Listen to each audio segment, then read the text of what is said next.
সৃষ্টির শুরুতে আমরা একটা সুন্দর পৃথিবীতে বাস করি। চেয়ে দেখো কত সুন্দর প্রকৃতি তোমার চারপাশে। চলো আমরা সৃষ্টির শুরুতে ফিরে যাই, দেখি বাইবেল আমাদের সে বিষয়ে কি বলে।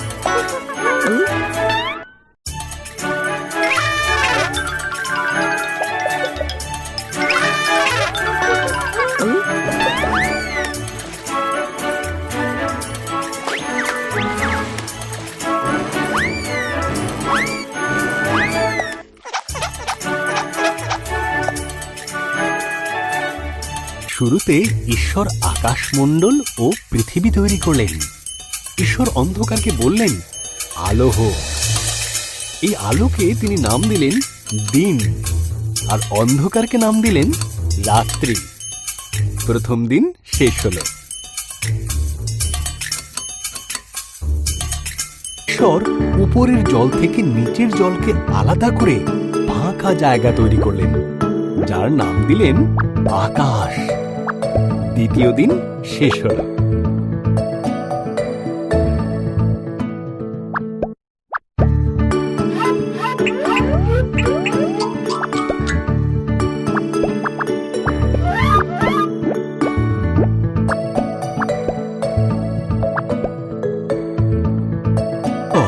সমস্ত জল একত্র করলেন, এর ফলে শুকনো জায়গা দেখা দিল।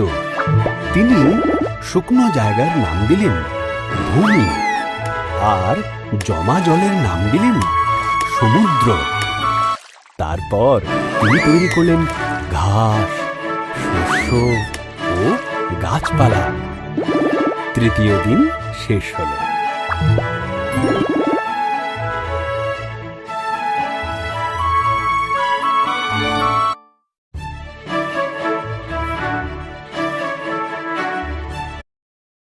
এরপর ঈশ্বর আকাশে বিভিন্ন আলো তৈরি করলেন, দিনের জন্য সূর্যকে আর রাতের জন্য চাঁদ ও তারাদের তৈরি করলেন।